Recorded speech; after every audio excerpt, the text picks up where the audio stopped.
మన తండ్రి కుమార పరిశుద్ధాత్మ దేవునికి వందనాలు స్తోత్రాలు చెల్లించుకుంటూ ఈ దినమందు పుట్టిన దినములు వివాహ దినములు జరుపుకుంటున్న బిడ్డలకు మా శుభాలు తెలియజేస్తున్నాము.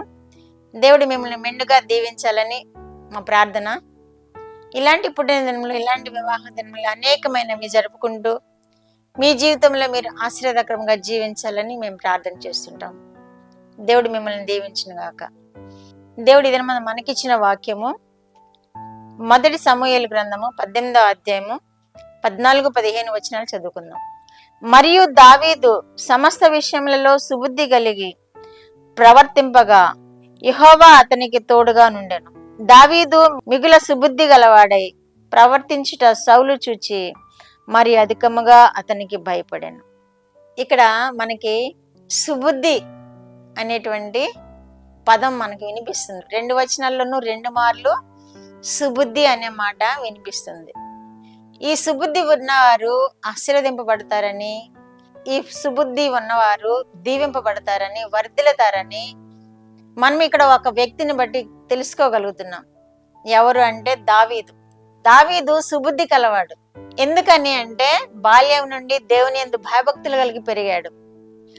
ఆ పశువుల కాపరు దగ్గర ఉన్నప్పుడే దేవునికి ఎంతో ఇష్టమైన బిడ్డగా ఎదిగాడు. దేవునిని స్తుతిస్తూ ప్రార్థిస్తూ ఎన్నో అంశాలలో దేవునికి సమీపంగా జీవిస్తూ ఎదిగాడు కనుక ఇతను సుబుద్ధి కలవాడు అని మనకు అర్థమవుతుంది.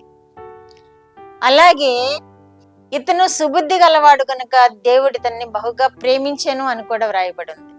నిజంగా అతను సుబుద్ధి కలిగి ఉండడం వల్లనే దేవుని చేత ప్రేమింపబడ్డాడని మనము అర్థం చేసుకోగలుగుతున్నాం. ఎందుకంటే వాక్యం కూడా రాయబడి ఉంది కదా, సుబుద్ధి కలిగి ఉండడం వలన దేవుని చేత అధికముగా ప్రేమించబడ్డాడని మనము వింటున్నాం కదా.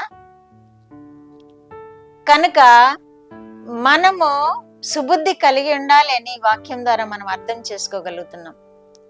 సుబుద్ధి కలిగి జీవిస్తే మనము దావీదు వలె ఆశీర్వదింపబడతాము, వర్ధిల్లుతాము, అభివృద్ధి చెందుతాము, కొనియాడబడతాము కూడా. సుబుద్ధి అనేది అంత శ్రేష్టమైనది. రెండవదిగా ఏం జరిగిందంటే ఇతనిలో ఉన్న సుబుద్ధిని చూచి సౌలు కూడా ఇతను చూచి భయపడ్డాడు అని వాక్యం తెలియజేయబడుతుంది. ఇతను గొల్యాతును సంహరించిన తర్వాత సౌలు రాజు గొల్యాతును సంహరించిన వాళ్ళకి బహుమతులు ప్రకటించాడు.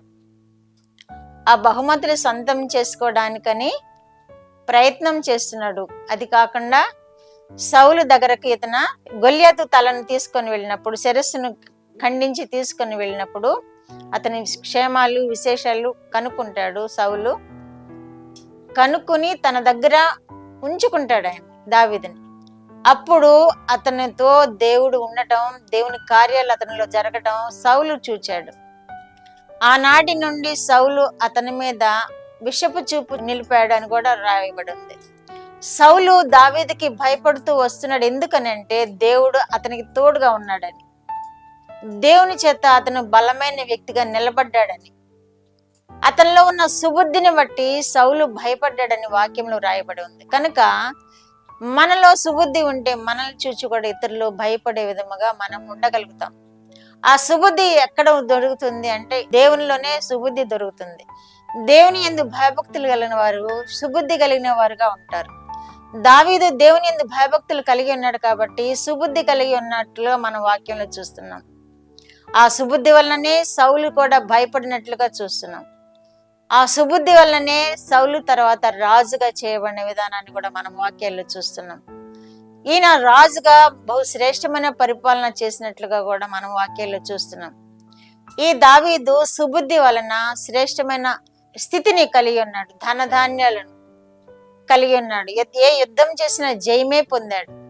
ఎందుకంటే సుబుద్ధితోటి దేవుని సన్నిధిలో వెతికేవాడు దేవుణ్ణి. అందుకనే దేవుడు తన ముందుగా నడిచి దేవుడే ఇతని పట్ల కార్యాలు జరిగిస్తూ ఉండేవాడు. యుద్ధం యెహోవాదే అనేవాడు. కనుక ఈ సుబుద్ధి మనల్ని ఎంత ఆశీర్వదింప చేస్తుందో, మనల్ని ఎంత దీవెనకరంగా ఉంచుతుందో దావీదు చేసిన కార్యాలను బట్టి, దావీదు పొందిన కృపలను బట్టి మనము కూడా జ్ఞాపకం చేసుకోగలుగుతున్నాము. కాబట్టి మనము కూడా అటువంటి సుబుద్ధి కలిగి ఉందాము, దేవుని చేత ఆశీర్వదింపబడదాం. ప్రార్థన.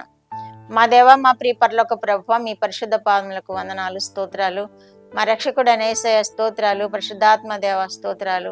ఇచ్చిన వాక్యము కొరకు స్తోత్రాలు ప్రభువా. వినిచిన బిడ్డలకు కూడా మేము కూడా సుబుద్ధి కలిగి మీకు ఇష్టమైన బిడ్డలుగా జీవిస్తూ మీ చేత ఆశీర్వదింపబడి జయం వెంబడి జయము పొందుకునే కృప వినిచిన బిడ్డలందరికీ మాకు దయచేయమని, మీకు కృపాక్షేమములు బిడ్డలందరికీ దయచేయమని యేసుక్రీస్తు వారి పేరిట ఈ మనవులు మీ పాదముల యొద్ద వేడుకుంటున్నాను పరమ తండ్రి.